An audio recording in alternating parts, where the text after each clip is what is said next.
banaanbax looga soo horjeedo filimkii lagu aflagaadeeyey nebi moxamed calayhi salaatu wasalaam ayaa waxa uu ka dhacay magaalada caabudwaaq ee gobolka galgaduud isku soo baxan ayaa waxaa kasoo qayb galay kumanaan kun dadweyne ka caraysan filimkaas lagu aflagaadeeyey nebigeena suubaan naxariis iyo nabadgelyo korkiisa ha ahaatee banaanbaxan ayaa waxaa iskugu yimid qaybaha kala gadisan ee bulshada sida culamaa udiinka ururada dhalinyarada ururada haweenka ardayda iskuullada iyo dadweyne kale oo aad u fara badan ugu horeyntiina waxaa banaanbaxan ka hadlay shiiqul beledka sheekh daa'uud xirsi siyaad oo ku dheeraaday fadliga nabigeena moxamed calayhi salaatu wasalaam munaasabadan qaaliga ee dadkan faraha badani ka soo qayb galay ee caabudwaaq ka dhacaysa waxay ku saabsan tahay tacdiim nebiganaga calayhi salaatu wasalaam aan tacdiiminayno iyo aan ka soo horjeedno dadkaa xunxun ee sharafta aan lahayn nebiga tanqiiska ay yidhaahdeen waa tanqiisinaynaayo waa cayd ay u geysteen taas aan ka horjeedno aan dhaleecaynayno oo shucuurtayada aan muujinayna inaanu aad uga xunnahay iyo weynayn nebigaan weynaynayna ku saabsan tahay sala allahu calayhi wasalam nebiganaga waxaa kale oo asna ka hadlay banaanbaxan looga soo horjeedo filimkii lagu sameeyey waddanka maraykanka nabadoon muuse geele bulxan waxaana uu nabadoon ku iclaamiyey jihaad iyo in gaalada lala dagaalamo waxaan ka khayroonaynaa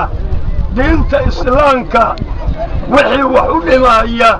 iyo nebiganaga nebi maxamed oo nebi kale oo lala barbar dhigo aakhare iyo adduunka midna aan la arag waana jihaad waxa muuqdaa roobku hadduu da'ahayo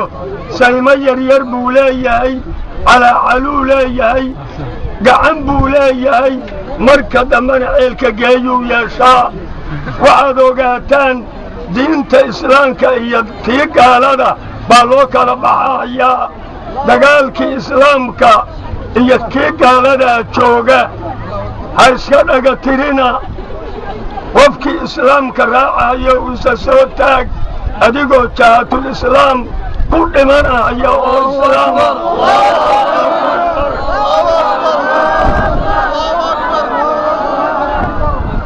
waxaa kale oo iyaguna ka mid ahaa dadkii halkaasi ka hadlay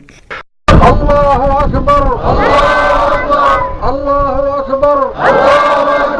laa ilaaha ila allahu waxdah waxaan rabaa halkaa inaan ka jeedo anigu hal kelima ayaa halkaan ka sheegayaa